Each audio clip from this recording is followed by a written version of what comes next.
ಅಲ್ಲ ರೈತ ವ್ಯವಸಾಯ ತಿನ್ಬೇಕಾದ್ರೆ ರೈತರಿಗೆ ತಿನ್ನಕ್ಕಾಗುತ್ತೇನ್ರ ನೋಡ್ರ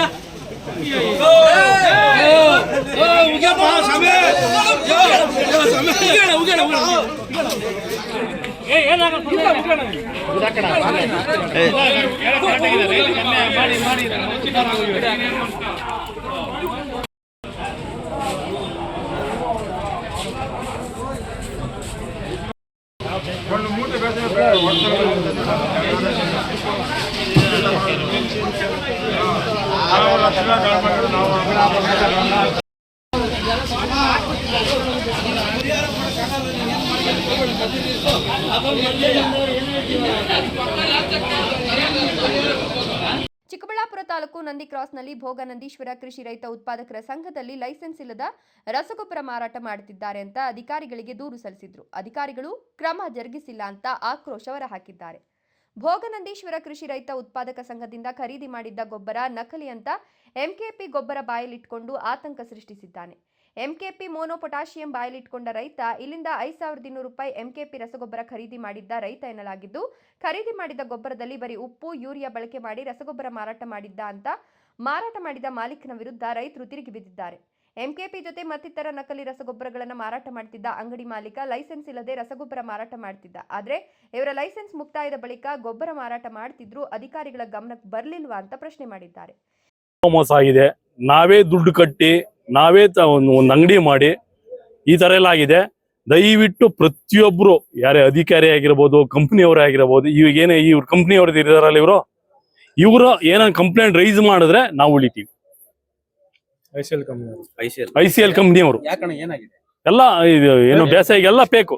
ಒಂದು ಸಿಕ್ಕಿದೆ, ಬಂದು ಬೆಳಿಗ್ಗೆ ಏನಾನ ಬಂದು ಯಾರನ ಏನೋ ಅಧಿಕಾರಿಗಳೇನ ಇದು ಖುಷಿ ಅಧಿಕಾರಿಗಳೇನ ಬಂದು ಎಲ್ಲ ಚೆಕ್ ಮಾಡಿದಾಗ ಇನ್ನೇನ್ ಸಿಗುತ್ತೋ ನಮ್ಗೆ ಗೊತ್ತಿಲ್ಲ.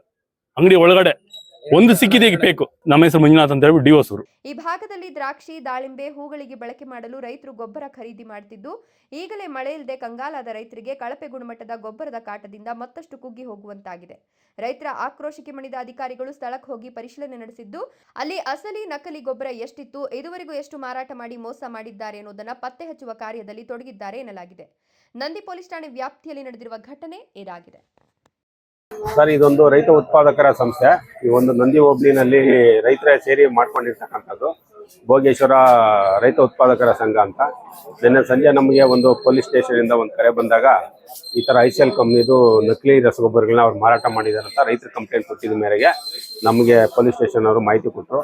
ನಾವು ಬಂದು ಪೊಲೀಸ್ ಸ್ಟೇಷನ್ ಅಲ್ಲಿ ರೈತರ ಜೊತೆ ಚರ್ಚಿಸಿ ಮತ್ತೆ ಇಲ್ಲಿ ಬಂದು ನೋಡಿದಾಗ ಒಂದು 25 kgದು ಒಂದು 3 ಗ್ರೇಡ್ ಫರ್ಟಿಲೈಸರ್ಸ್ ಒಂದು 7 ಚೀಲ ಅಷ್ಟೇ ಇತ್ತು ICLದು.